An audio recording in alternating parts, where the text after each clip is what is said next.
दोस्तों नमस्कार। Amethi news room में आपका हार्दिक स्वागत है। जैसा कि आपको मालूम है,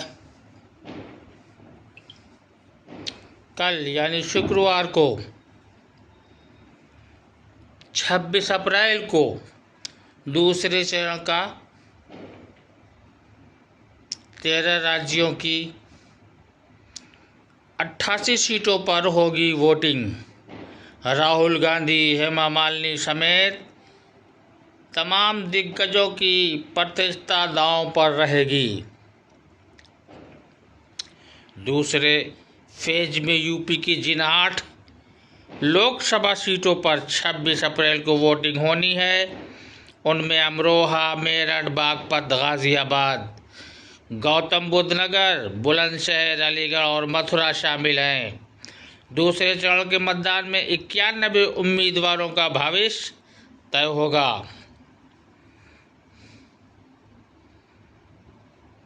इसमें मथुरा से तीसरी बार चुनाव लड़ रही हेमा मालिनी और मेरठ से चुनावी ताल ठोक रहे अरुण गोविल भी शामिल हैं।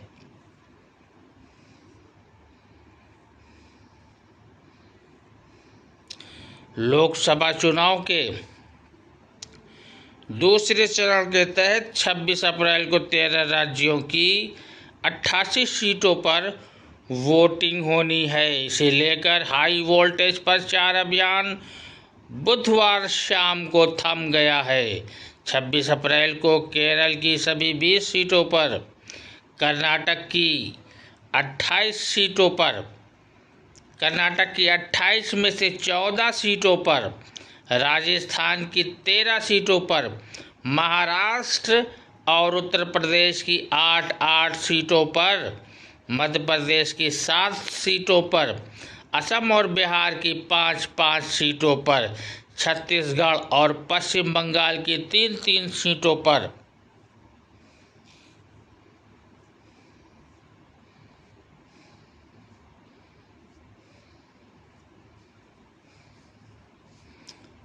मतदान होना है।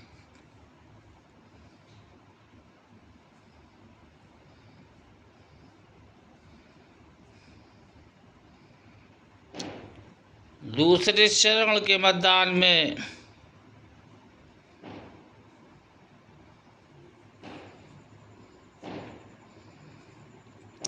ये भी तय हो जाएगा कि कौन सी पार्टी भाजपा या कांग्रेस गठबंधन दूसरे चरण में कौन सी पार्टी आगे है। तो दोस्तों, सत्ता यानी लोकसभा चुनाव 2024 की रिपोर्ट आपको कैसी लगी, कमेंट्स बॉक्स में ये ज़रूर लिखें। हमारा और आपका एकमात्र चैनल है अमेठी न्यूज़ रूम। इसे अधिक से अधिक लाइक करें, सब्सक्राइब करें और शेयर करें। मैं वहीद अब्बास नकवी।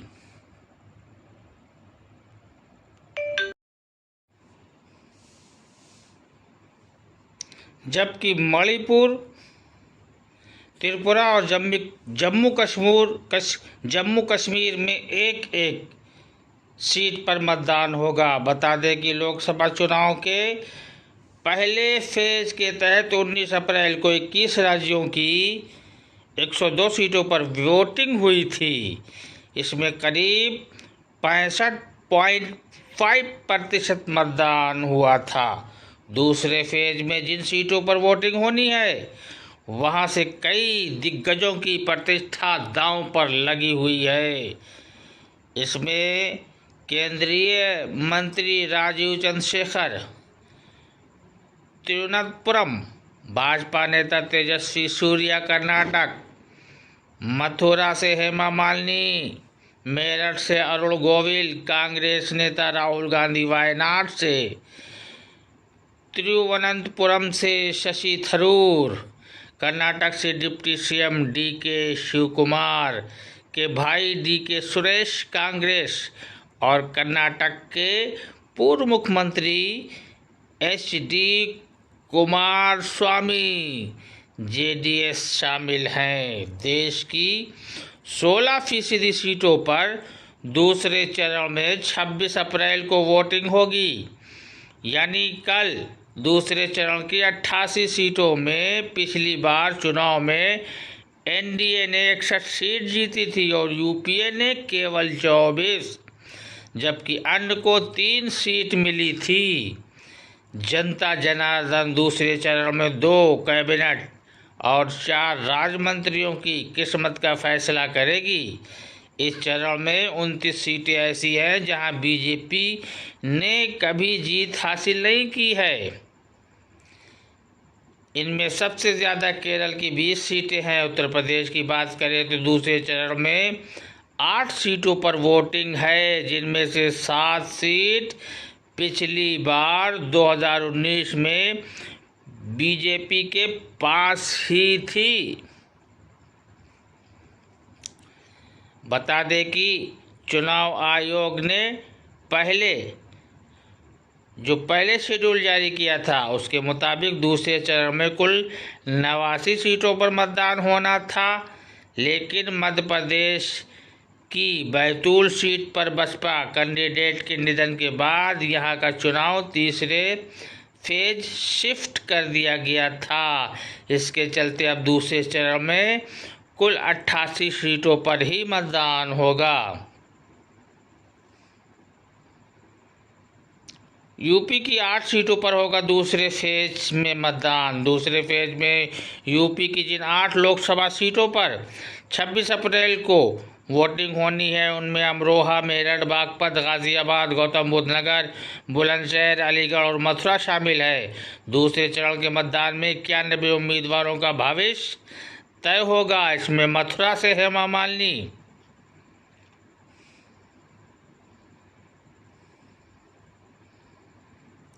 तीसरी बार चुनाव लड़ रही हैं और मेरठ से चुनावी ताल ठोक रहे अरुण गोविल भी शामिल हैं। अमरोहा से कांग्रेस के दानिश अली, गाजियाबाद से भाजपा के अतुल गर्ग, गौतम बुद्ध नगर से महेश शर्मा भी चुनावी मैदान में डटे हैं और अपने क्षेत्रों का दौरा कर लोगों से लगातार समर्थन मांग रहे हैं।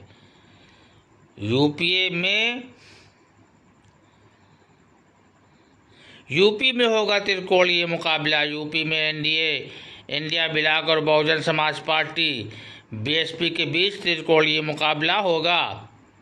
इसमें सभी राजनीतिक दलों के वरिष्ठ नेता चुनाव प्रचार में उतर रहे हैं। एक और जहां प्रधानमंत्री नरेंद्र मोदी, गृह मंत्री अमित शाह, रक्षा मंत्री राजनाथ सिंह और मुख्यमंत्री योगी आदित्यनाथ ने सत्तारूढ़ एनडीए के लिए प्रचार किया, तो वहीं समाजवादी पार्टी के अध्यक्ष अखिलेश यादव, कांग्रेस नेता राहुल गांधी, बसपा अध्यक्ष मायावती और राष्ट्रीय लोक दल रालोद प्रमुख जयंत सिंह ने अपनी पार्टी के कैंडिडेटों के लिए चुनाव प्रचार किया। दूसरे चरण में इन 5 सीटों पर रहेगी नजर।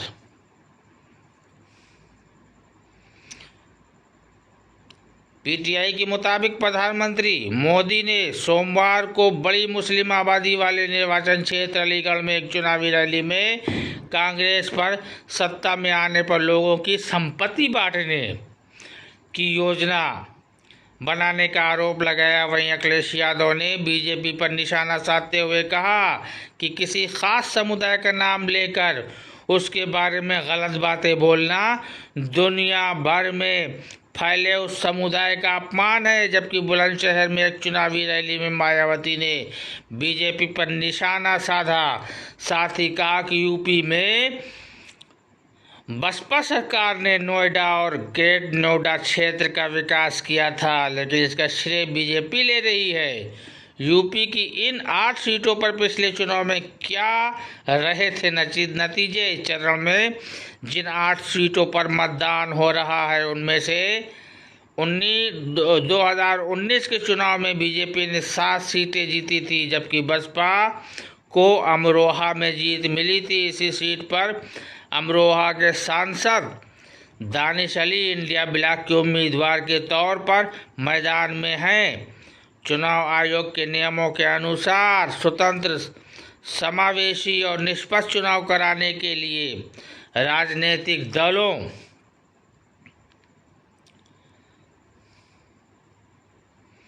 उनके उम्मीदवारों द्वारा की जाने वाली सभी चुनावी प्रचारी गतिविधियां मतदान अवधि समाप्त होने से 48 घंटे पहले यानी 6 बजे बंद हो जाते हैं। अमेठी न्यूज़ रूम से मैं वहीद अब्बास नकवी।